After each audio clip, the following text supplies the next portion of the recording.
शहजादी और गरीब लड़के की अनोखी कहानी। बहुत समय पहले एक बड़े और समृद्ध राज्य में शहजादी ज़ारा रहा करती थी। वह अपार धन संपत्ति की मालिक थी, लेकिन उसका दिल बहुत दयालु और सरल था। वह हमेशा चाहती थी कि लोग अमीरी गरीबी के भेदभाव से परे एक दूसरे के साथ प्यार और सम्मान से पेश आए। गरीब लड़का आरिफ उसी राज्य में गरीब लड़का रहता था। वह बहुत मेहनती था और दिन भर लकड़ियां कर बेचता था ताकि अपनी बीमार मां का इलाज कर सके। आरिफ ईमानदार था और कभी किसी के सामने हाथ नहीं फैलाता था। पहली मुलाकात एक दिन शहजादी ज़ारा अपने बैठ में महल के बाहर घूमने निकली। अचानक उनके रथ का पहिया कीचड़ में फंस गया। सारे सैनिक कोशिश करने लगे, लेकिन पहिया नहीं हिला। तभी पास में लकड़ियां काट रहा आरिफ दौड़कर आया और अपनी पूरी ताकत से धक्का दिया। कुछ ही देर में पहिया बाहर आ गया। शहजादी ने मुस्कुराते हुए कहा, तुमने हमारी मदद की, हम तुम्हें इनाम देंगे।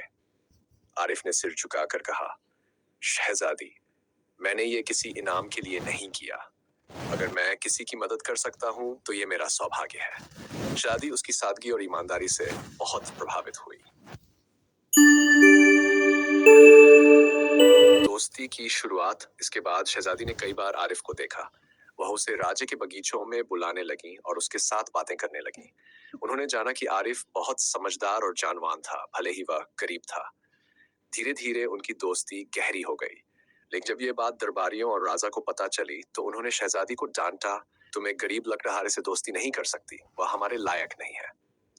इम्तिहान। राजा ने आरिफ को महल बुलाकर चुनौती दी, अगर तुम वाकई इतने समझदार हो तो हमारे 3 सवालों के सही जवाब